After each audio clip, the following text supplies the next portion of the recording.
ఈరోజే మార్గశిర మంగళవారం, పైగా ద్వాదశ తిథితో కలిసి వచ్చింది.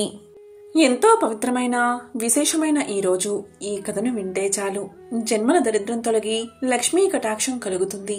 మరి ఆ కథ ఏంటో ఇప్పుడు తెలుసుకుందాం. పూర్వకాలంలో పుండరీకుడు అనే పేరుగల ఒక బ్రాహ్మణుడు ఉండేవాడు. పుండరీకుడు సంపన్న కుటుంబంలో పుట్టినవాడు. ఉపనయనం సులక్షంగా అయిన తర్వాత యథావిధిగా బ్రహ్మచర్యాన్ని పాటిస్తూ సమర్థులైన ఉపాధ్యాయుల వద్ద వేదశాస్త్ర అధ్యయనం చేశాడు. చక్కని తెలివితేటలు ఉన్నవాడు. అచిరకాలంలో వేదాధ్యయనం, శాస్త్రపాఠం ముగించుకుని వేద శాస్త్రాలలో అర్ధ నిర్ణయం చెయ్యగల విద్వాంసుడు ఇంటికి వచ్చాడు. తల్లిదండ్రులు విద్యావంతుడు, యుక్త వయస్కుడు అయిన కొడుకును గృహస్థుణ్ణి చేద్దామని సంకల్పించి తమ అభిప్రాయాన్ని కొడుకుకు తెలియచేశారు. దానికి అతను తొందరపడకండి, చెప్తాను అని ఒక ఏకాంత ప్రదేశంలో కూర్చుని మానవ జీవితాన్ని విమర్శించుకున్నాడు. ఆ యువకుని దృష్టిలో సంసారం గచ్చ పొదలా తోచింది. తల్లిదండ్రులను, అన్నదమ్ములను, మిత్రులను అందర్నీ గడ్డి పోచలాగా విడిచిపెట్టి ఇల్లు వదిలి దేశ సంచారానికి ఉపక్రమించాడు. అక్కడా ఇక్కడా దొరికిన కాయా కసారు తింటూ, కడుపు చిచ్చు చల్లార్చుకుంటూ నీటి బుడగ వంటి ఈ జీవితాన్ని ఎవడు నమ్మమన్నాడు? క్షణక్షణానికి మారిపోయే శరీర స్థితిని నమ్మి బతకడం మతిమాలిన పని అని పురాణం చెప్పిన ప్రకారం నేలపై కల తీర్థాలు సేవించాలని నిశ్చయించుకున్నాడు. గంగా, యమున, గోదావరి మొదలైన నదులలో మునిగి క్షేత్రాల్లో నివసించి ఆయా దేవతలను దర్శించి సాత్విక ఆహారం ఆరగిస్తూ అలా తిరిగి తిరిగి సాలగ్రామం అనే పుణ్యక్షేత్రానికి చేరాడు. అక్కడి భక్తులను, పుణ్యజలాన్ని చూసి ముచ్చటపడ్డాడు. ఇది నా నిర్ణయానికి అనుగుణంగా ఉందని బస ఏర్పాటు చేసుకున్నాడు. తాను గురువుల వల్ల తెలుసుకున్న ప్రకారం ప్రాణాయామం మొదలుగా యోగ శాస్త్రం ఆచరణలో పెట్టి తీర్థస్నానం, భగవద్ధ్యానం సకాలానికి చేస్తూ చాలా కాలం వెళ్లించాడు. అలా ఉండగా ఒకనాడు నారద మహాముని అక్కడకు వీచ్చేశాడు.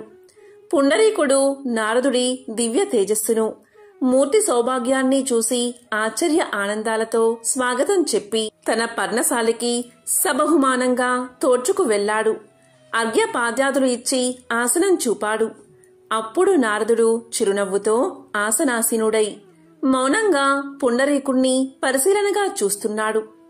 ఎందరూ సన్యాసులను, జితేంద్రియులను, ముళ్లను చూస్తున్నాను. ఎందరినో ఇంతకుముందు ఆయా క్షేత్రాల్లో చూసి ఉన్నాను. కాని ఇలాంటి దివ్య తేజో విరాజామనుణ్ణి ఎప్పుడూ చూడలేదు. ఎవరై ఉంటాడు అని పుండరీకాక్షుడు అనుకుని, మహాత్మా, ఎవరు నీవు? నన్ను తరింపచేయడానికి ఈ రూపంతో విచ్చేసిన శ్రీమన్నారాయణువే అనుకుంటున్నాను అని పలికాడు. దానికి నారదుడు, అడుగుతావని అనుకున్నాను. నన్ను నారదుడు అని అంటారందరూ. నిన్ను చూద్దామనే వచ్చాను. శుద్ధ బుద్ధిగల భక్తుణ్ణి చూస్తే పుణ్యం వస్తుందని భగవంతుడే అన్నాడు అని చిరునవ్వుతో పలికాడు నారదుడు.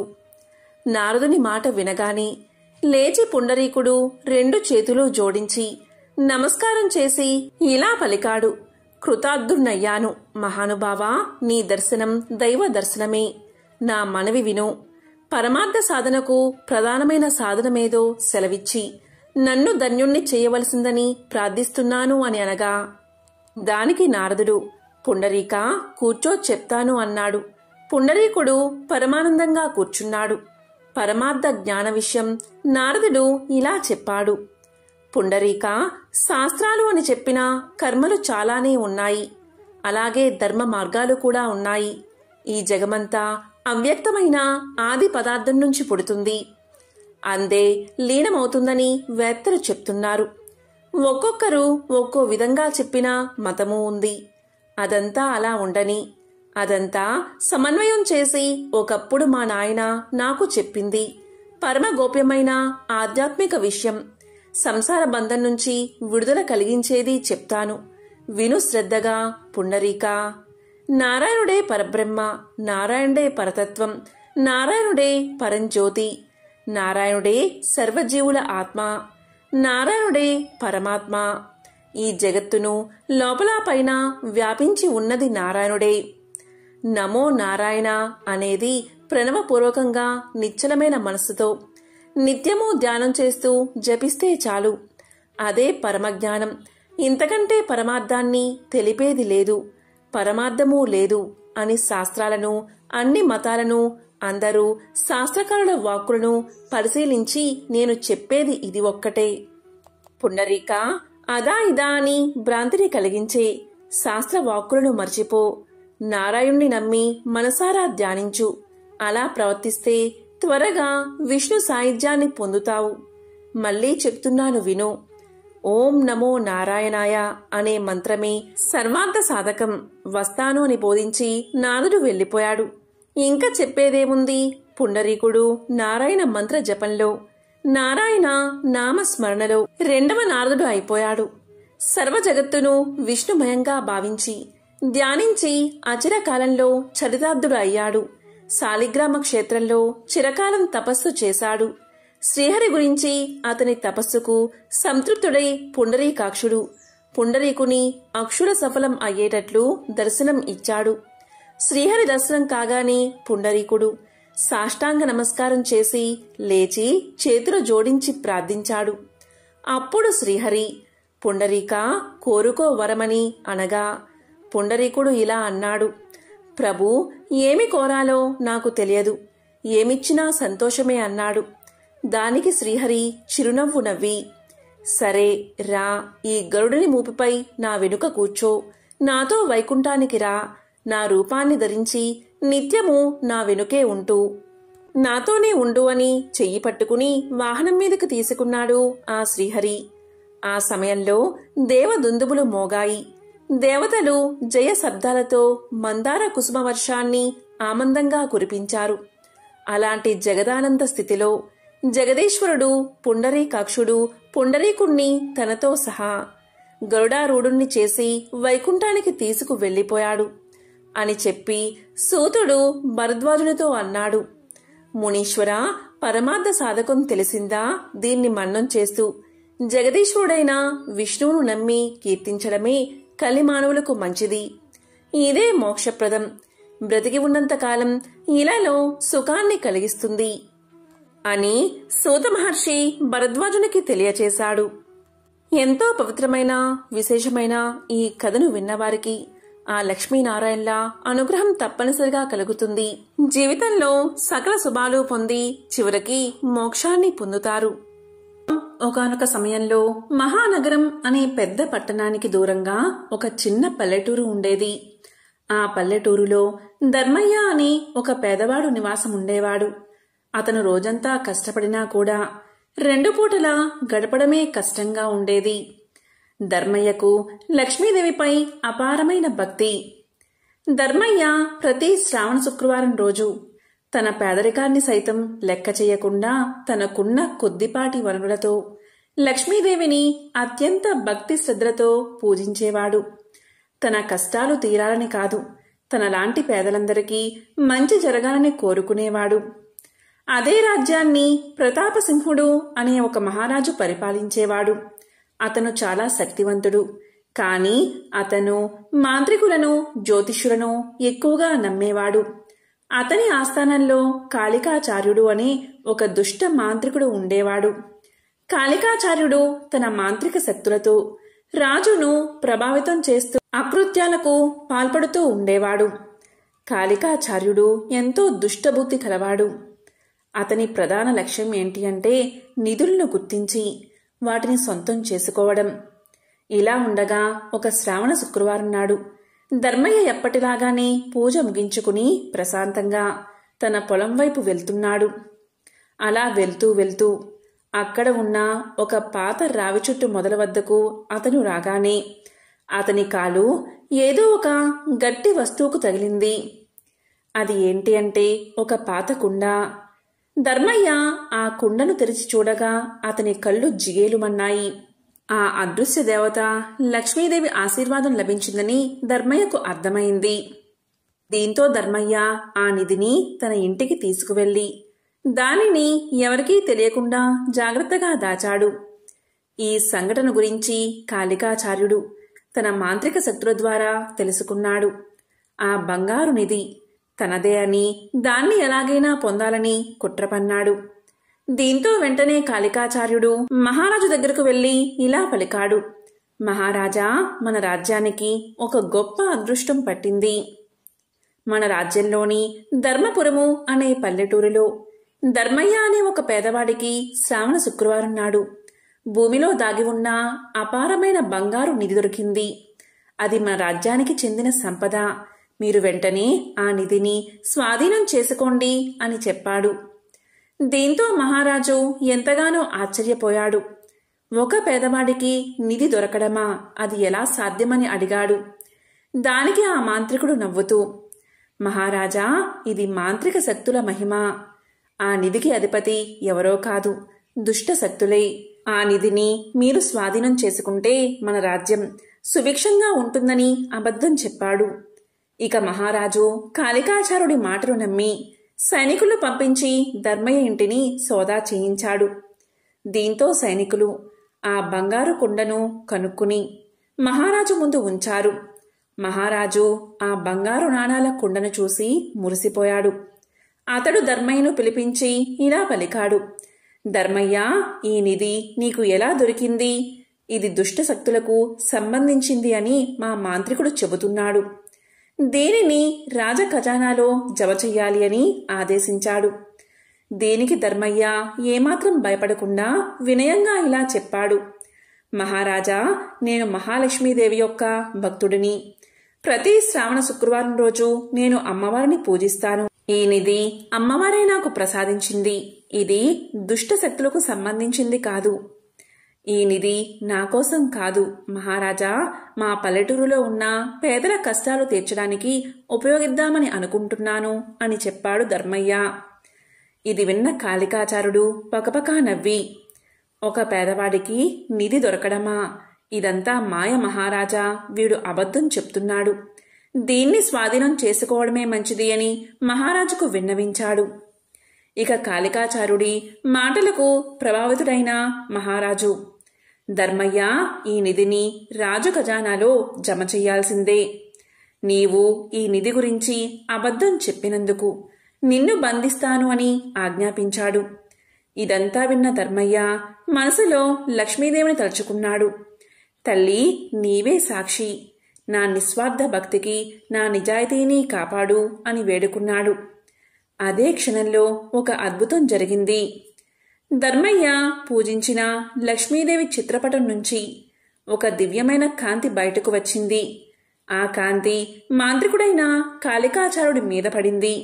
అలా జరిగిన వెంటనే అతని మాంత్రిక శక్తులన్నీ హరించుకుపోయాయి. అతని ముఖం వికృతంగా మారి భయంకరమైన అరుపులతో కింద పడిపోయాడు. ఇక మాంత్రికుడి దుష్టత్వం రాజుకు స్పష్టంగా కనిపించింది. అప్పుడు లక్ష్మీదేవి యొక్క దివ్యవాణి ఇలా పలికింది. మహారాజా, ధర్మయ్య నా యొక్క నిస్వార్థ భక్తుడు. అతడు నా అనుగ్రహం వల్లనే ఈ నిధిని పొందాడు. ఈ నిధి శుభకరమైనది. కాళికాచార్యుడు తన దురాశతో, తన దుష్టత్వంతో నిధిని అపహరించాలని చూశాడు. ఎక్కడైతే స్వచ్ఛమైన భక్తి, నిస్వార్థం, నిజాయితీ ఉంటాయో అక్కడే నేను ఉంటాను. కేవలం డబ్బే ఐశ్వర్యం కాదు, సద్గుణాలే నిజమైన సంపద అని లక్ష్మీదేవి పలకగానే లక్ష్మీదేవి మాటలు విన్న మహారాజు పశ్చాత్తాపపడ్డాడు. అతను వెంటనే కాళికాచార్యుణ్ణి రాజ్య బహిష్కరణ చేశాడు. ధర్మయ్యను సగౌరవంగా సత్కరించాడు. ధర్మయ్య, నీ నిస్వార్థ భక్తి నా కళ్ళు తెరిపించింది. నీకు దొరికింది నీదే. నీవు కోరినట్లే ఆ నిధితో పేదల కష్టాలు తీర్చు. ఇకపై నా రాజ్యంలోని ప్రజలందరికీ నేను అండగా ఉంటాను అని ప్రకటించాడు మహారాజు.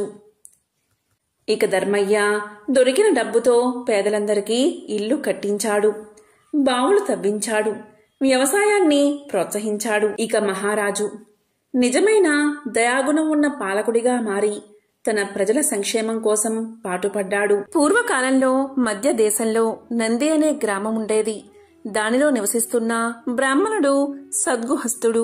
వేదాలు శాస్త్రాలు వల్లించడమే కాదు, అవి చెప్పిన ధర్మాలను యథాశక్తిగా ఆచరణలో చూపుతున్న కర్మిష్టి. నిత్యాగ్నిహోత్రి. అతిథులను, అభ్యాగతులను ఆదరిస్తూ వారిని నరసింహస్వామిగానే భక్తితో ఆరాధిస్తూ ఉండే జ్ఞాని. అతని పేరు కశ్యపుడు. అతని ఇల్లాలు అతనికి తగిన బుద్ధిమంతురాలు. ఇల్లాండ్రకు మేల్బంతిగా ఆ ఇంటిని చెప్పాలి. ఆచారానికి కుదురు. పతినే దైవంగా భావిస్తూ పతి శుశ్రూష తప్పక, ఏ పనిలోనూ సోమరతనం లేక, పతి ఆజ్ఞకు కట్టుబడి ఈ ఇంటిని పాల సముద్రంగా చేసుకున్న గృహలక్ష్మి.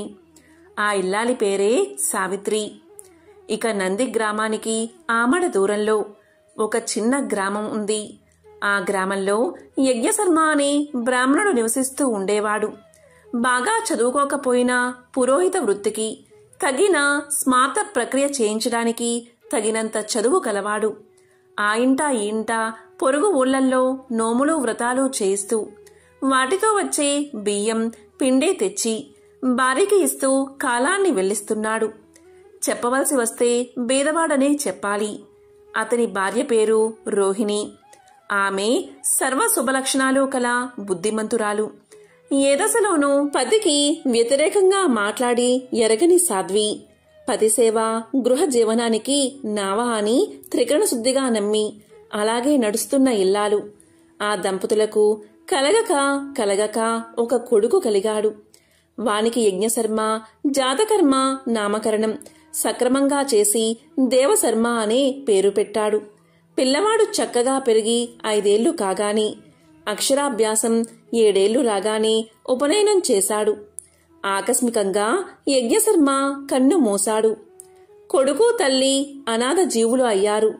కొడుకు తల్లిని ఓదార్చి వారిని వీరిని దారిభత్యం యాచించి కాశీ, గయ, ప్రయాగ మొదలైన పుణ్యక్షేత్రాలకు వెళ్లాడు.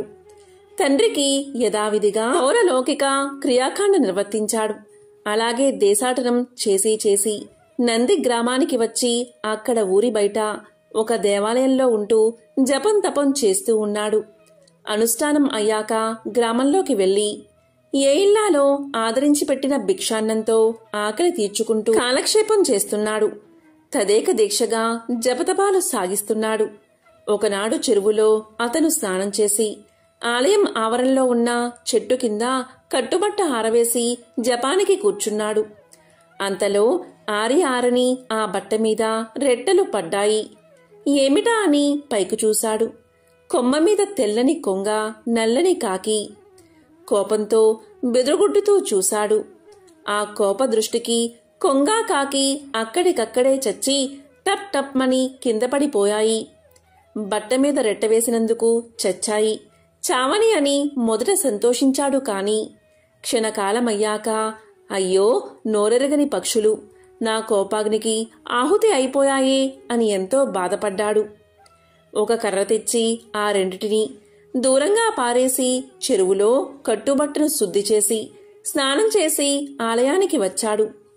దీంతో మిట్ట మధ్యాహ్నం అయిపోయింది. భిక్షాటనకి గ్రామానికి వెళ్లాడు. సరాసరి కశ్యపుని ఇంటి ముందుకు వెళ్లి భవతి భిక్షాందేహి అని కేకవేశాడు. అదే సమయంలో కశ్యపుడు ఊరి నుంచి ఇంటికి వచ్చి లోపలికి వెళ్లాడు. ఇక సావిత్రి భిక్షకుని కేక విన్నదే కాని పతికి సేవ చేయక ఏ పని చెయ్యని ప్రతివ్రతారత్నం కదా, కనుక దేవశర్మకు ఆహారం పెట్టలేకపోయింది. పతికి స్నానం భోజనం వగైరా అంతా సక్రమంగా జరిపి ఆయన పడుకున్నాక ఒక విస్తరిలో ఆహార పదార్థాలు తెచ్చి తీసుకోవడుగా అని ఆదరంగా అన్నది. నేను ఎప్పుడో వచ్చి అన్నం అడిగాను. ఇంతసేపు నీ వాకిట నిలబెట్టి ఇప్పుడు తెస్తావా అన్నం అని దేవశర్మ రోషంతో మండిపడుతూ ఆ ఇల్లాల్ని కాల్చేస్తాను చూడు అన్నట్లు చురచురా చూడసాగాడు. తాను గొప్ప తపశక్తి కలవాడని గర్వం. అమాయకురాలు సావిత్రి పరమ పతివ్రత. వాడి చూపులకు జంకక నేను కొంగను కాకినీ కానయ్యా నీ కరుకు చూపులకు కాలి చావడానికి, తీసుకో భిక్ష తీసుకో అని చిన్న నవ్వు నవ్వి హేళనగా అన్నది. ఆ మాటకి దేవశర్మ గతుక్కుమన్నాడు. ఎక్కడో ఊరి బయట చెట్టు కింద జరిగిన విషయం ఇంట్లో ఉన్న ఈమెకి ఎలా తెలిసింది? ఈ పరోక్ష విషయజ్ఞానం ఈ ఆడదానికి ఎలా వచ్చింది? ఈ ప్రశ్నతో వాడి ఆకలి అణిగిపోయి ఆశ్చర్యం తల మునకలు అయినది. కిమ్మనకుండా ఆహార పదార్థాలు తీసుకున్నాడు. తల వంచుకుని తిన్నగా తన విడిదికి వచ్చాడు. ఆకులో ఆహార పదార్థాలు గుమ్మరించి అన్నీ కలిపి ఒకసారి ఆరగించాడు. సరి అయిన చైతన్యం లేదు. అలాగే చెయ్యి నోరు కడుక్కున్నాడు. ఎండ చల్లబడిన తర్వాత మళ్లీ కశ్యపుని ఇంటికి వచ్చాడు. అప్పటికి కశ్యపుడు నిద్రలేచి పొలం పనిమీద వెళ్లిపోయాడు. సావిత్రి ప్రాచీన పురాణ కథ ఏదో చదువుకుంటూ తీరుబాటుగా కూర్చుంది. అమ్మా అనే కేక వినగాని తాటాకు పొత్తం పదిలంగా కింద పెట్టి మెల్లమెల్లగా కలహంసిలాగా అడుగులు వేస్తూ వీధి వసారాలోకి వచ్చింది సావిత్రి. ఎదుట చేతులు జోడించి నిల్చున్న బ్రహ్మచారి దేవశర్మ. ఏమి వచ్చావు వడుగా అని ఆదరంగా అడిగింది. అమ్మా, ఎక్కడో జరిగిన దానిని ఇంట్లో ఉన్న నీవు ఎలా చెప్పగలిగావు? ఆ శక్తి నీకు ఎలా వచ్చింది? అది అడగడానికే వచ్చానని బెదురుతూనే అడిగాడు ఆ బ్రహ్మచారి. అదా చెప్పనా, పతిని ఆరాధ్య దైవంగా భావించి సేవించడం భార్యాధర్మం. నేను ఆ ధర్మాన్ని ఏమరక నెరవేర్చుతూ ఉంటాను. దానివల్ల నాకు పరోక్ష విషజ్ఞానం కలిగింది. స్వధర్మం ఎంత కర్కశమైనా దాన్ని శ్రద్ధతో ఆచరించేవారికి అన్ని శక్తులు అలవడతాయి. దానిలో ఆశ్చర్యపడవలసింది ఏదీ లేదు. ఇక నీ విషయం.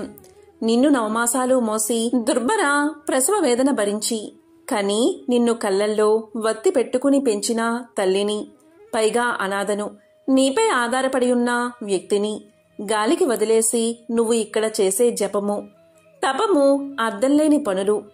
కన్నతల్లిని మించిన దైవం లేదు. మాతృదేవోభవ అనే శృతివాక్యం నీవు వినలేదా? విని ఏం లాభం? ఆ మాతృదేవతను సేవిస్తూ ఉంటే అన్నీ నీకు వశమవుతాయి. ఆ మాత్రం తెలియక స్వధర్మ త్యాగివై ఏదో తపస్సు చేస్తున్నావు. తపస్సు. నీ తపస్సు వల్ల వచ్చిందేమిటి? కొంగని కాకిని చంపడం. అంతే కదా. వెళ్ళు. బుద్ధి కలవాడవై ఇంటికి వెళ్ళు. తల్లిని శ్రద్ధాభక్తులతో సేవించు. అదే గొప్ప తపస్సు అనుకో. ముందుగా నీ కోపానికి బలైపోయిన పక్షులకు దహన శుద్ధి చేసి స్నానం చేసి తిన్నగా ఇంటికి వెళ్ళు. తల్లిని పోషిస్తూ ఉండు. నీకు యజ్ఞశర్మ అనే వాడి కూతురు భార్య అవుతుంది. పోయి అడుగు. తరువాత మీకు ఒక కొడుకు కలుగుతాడు. వాడు మీ వంశకర్త అవుతాడు. ఆ పైన నీ తల్లి భార్య మరణిస్తారు. ఇంకేముంది, నువ్వు యథావిధిగా సన్యాసాన్ని స్వీకరించు. ఆ నరసింహస్వామిని మనసారా ఆరాధిస్తూ కాలక్షేపం చెయ్యి. జన్మాంతమందు విష్ణు సాయుధ్యాన్ని పొందుతావు అని చెప్పింది సావిత్రి. అన్నీ విన్నాడు అతను. క్షమించు తల్లి, బుద్ధి వచ్చింది. పోయి వస్తాను అని దేవశర్మ వెనుతిరిగి వచ్చి పక్షులకు దహనాధికం చేసి తిన్నగా స్వగ్రామం చేరుకున్నాడు. సావిత్రి చెప్పినట్లే మాతృసేవ చేస్తూ గృహస్థుడై పుత్రుడు కలిగాక భార్యా తల్లి మరణించగా సన్యాసి అయ్యాడు. ఆ నరసింహస్వామిని నమ్మి ఆరాధిస్తూ జన్మాంతమందు విష్ణు సాయుధ్యాన్ని పొందాడు. విన్నారా? స్వధర్మానుష్ఠానం ఎంత గొప్పదో. అలాగే జ్ఞానమనేది. అది లేకపోతే మనిషి కాడు. ఆహారం, నిద్ర, భయం వగైరా మనుషులకు పశువులకు సమానమే. జ్ఞానం అనేది ఒకటే మనుషులకు అధికం. అది లేని నాడు మనుషుడు కొమ్ములు తోకలేని పశువన్నమాట. సర్వశ్రేయస్సులను పొందించేది జ్ఞానం. తెలిసిందా అని వ్యాసుడు చెప్పినట్లుగా సూతుడు భరద్వాజులకు చెప్పాడు. ఎంతో పవిత్రమైన విశేషమైన ఈ కథను విన్నవారికి సకల శుభాలు కలుగుతాయి. ఒకసారి నారాయణుడు లక్ష్మీదేవితో ప్రజల్లో ఎంత భక్తి పెరిగింది, అందరూ నారాయణ అంటూ జపిస్తున్నారు అని పలకగా ఆ మాటలు విని లక్ష్మీదేవి ఇలా అన్నది. అది మీకోసం కాదు, నా కరుణా కటాక్షం కోసమే. మీ మీద భక్తి పెరిగింది అని పలికింది. అయితే జనులంతా లక్ష్మీ లక్ష్మి అని ఎందుకు జపించడం లేదు అన్నాడు నారాయణుడు. అలా అయితే ఓ పరీక్ష పెడదాం భక్తులకు అంది లక్ష్మీదేవి. సరే అన్నాడు నారాయణుడు. అప్పుడు నారాయణుడు బ్రాహ్మణ రూపాన్ని ధరించి ఒక గ్రామంలోని గ్రామాధికారి ఇంటి తలుపు తట్టాడు. గ్రామాధికారి తలుపు తెరిచి, ఎవరు మీరు, ఎక్కడి నుంచి వచ్చారు అని అడుగుతాడు. దానికి అతను, నా పేరు లక్ష్మీపతి, మీ నగరంలో హరికథ చెప్పాలని అనుకుంటున్నాను అన్నాడు నారాయణుడు. దానికి గ్రామాధికారి, అలాగా, మహాభాగ్యం. మీరు మా ఇంట్లోనే ఉండండి అన్నాడు. మొదటి రోజు 10 మంది వచ్చారు. రెండవ రోజు, మూడవ రోజుల్లో మరింత పెరిగి కూర్చోవడానికి స్థలం లేక నిలబడి భక్తితో వింటూ ఉన్నారు. ఇక ప్రజల భక్తి చూసి శ్రీహరి సంతోషపడతాడు. లక్ష్మీదేవి వృద్ధురాలిగా మారి ఆ గ్రామానికి వచ్చి ఇంటికి తాళం వేసి హరికథకు వెళ్తున్న స్త్రీతో, అమ్మా, దాహంగా ఉంది, కొంచెం నీళ్లు ఇవ్వమ్మా అని పలకగా, దానికి ఆమె, అమ్మా, నేను హరికథ వినేందుకు వెళ్తున్నాను అని సమాధానం చెప్పింది. దానికి ఈమె, నాకు కొన్ని నీరు ఇవ్వు, నీకు అమితమైన పుణ్యం లభిస్తుంది అని అడగ్గా, లక్ష్మీదేవి అడిగితే కాదనలేని ఆ స్త్రీ తాళం తీసి ఇత్తడి చెంబుతో నీళ్లు ఇచ్చింది. ఇక లక్ష్మీదేవి నీరు తాగి ఆ చెంబు తిరిగి ఆ స్త్రీ చేతికి ఇవ్వగానే ఆ చెంబు బంగారు చెంబుగా మారిపోయింది. అది చూసిన ఆ స్త్రీ ఆశ్చర్యపోయి 2 చేతులు జోడించి, ఎంత మహిమగల తల్లివి, నీకు ఆకలి వేస్తుందేమో, ఉండు, అన్నం పెడతాను అని పలుకుతుంది. దానికి లక్ష్మీదేవి, లేదమ్మా, నాకు ఆకలి లేదు అంటూ అక్కడ్నుంచి వెళ్లిపోయింది. ఆ స్త్రీ హరికథకు వచ్చి ఈ సంగతి ఆమె చుట్టుపక్కల ఆడవారికి చెప్తుంది. దాంతో స్త్రీలందరూ మధ్యలోనే లేచి వెళ్లిపోతారు. మరుసటి రోజు నుంచి హరికథకు వచ్చేవారి సంఖ్య గణనీయంగా తగ్గిపోతుంది. దీంతో లక్ష్మీపతి భక్తుల సంఖ్య ఎందుకు తగ్గుతుంది అని అడిగాడు. ఎవరో ఒక మహిమగల తల్లి గ్రామానికి వచ్చింది. ఆమె ఎవరింటికైనా వెళ్లి ఏ వస్తువుల్లో ఏమి తాగినా లేక తిన్నా ఆ వస్తువు బంగారంగా మారుతుంది అని పలికాడు గ్రామాధికారి. లక్ష్మీదేవి వచ్చిందని నారాయణుడికి అర్థమైంది. గ్రామాధికారి కూడా ఆ వృద్ధురాలి దగ్గరకు పోయి, అమ్మా, నేను హరికథ నిర్వహిస్తున్నాను, మీరు నా ఇంటిని ఎందుకు విడిచిపెట్టారు అని పలకగా, లక్ష్మీదేవి, మీ ఇంటికే నేను మొదట వచ్చాను. మీ ఇంట్లో హరికథ చెప్పేవారు ఉండడంతో నేను రాలేదు. అతను వెళ్లిపోతే నేను వస్తాను అని పలికింది. దీంతో గ్రామాధికారి, అమ్మా, నేనిప్పుడే వారికి ధర్మశాలలో గది ఇస్తాను అంటాడు. ఆ రోజు హరికథ పూర్తయిన తర్వాత లక్ష్మీపతి తన ఇంటికి వచ్చిన వెంటనే గ్రామాధికారి ఇలా పలికారు, మహారాజా, ఇక మీరు ధర్మశాలలో ఉండండి, అక్కడ అన్ని ఏర్పాట్లు పూర్తయ్యాయి అని పలికాడు. ఇంతలో లక్ష్మీదేవి వచ్చి గ్రామాధికారితో ఇలా అంటుంది, నాయనా, మీరు బయటకు వెళ్ళండి, నేను వారితో మాట్లాడుతాను అంటుంది. అప్పుడు లక్ష్మీదేవి శ్రీహరితో ఇలా పలుకుతుంది, ప్రభూ, ఇప్పుడైనా ఒప్పుకుంటారా? భక్తులు మీకోసం కాదు, నా కోసం మీ నామం జపిస్తున్నారని అంటుంది లక్ష్మీదేవి. దానికి నారాయణుడు, అవును, ఇదంతా నీ ప్రభావమే, కానీ నీవు నా కోసం వైకుంఠం విడిచి వచ్చావు. ఎక్కడ నా కథలు చెబుతారో అక్కడే నీవు నివాసం ఉంటావు అని నారాయణుడు వైకుంఠానికి బయలుదేరాడు. ఆ తరువాత ప్రతి ఒక్కరూ తమ ఇళ్లలోకి ఈ తల్లి రావాలని కోరుకుంటారు. కానీ లక్ష్మీదేవి అందరితో ఇలా చెప్తుంది, నేను కూడా వెళ్తున్నా, నారాయణుడు ఎక్కడ ఉంటే అక్కడే నా నివాసం. మీరు నారాయణుణ్ణి పంపించారు, అందుకే నేను కూడా ఆయన దగ్గరకు వెళ్లిపోతున్నాను అని వైకుంఠం చేరుకుంది లక్ష్మీదేవి. ఎంతో పవిత్రమైన విశేషమైన ఈ కథలను విన్నా, చదివినా, చెప్పినా, వినిపించినా జన్మల పాపాలు తొలగి 1,000,000 జన్మల పుణ్యం వస్తుంది, సకల శుభాలు కలుగుతాయి. ఓం శ్రీ మహాలక్ష్మియే నమః. ఓం శ్రీ మాత్రే నమః.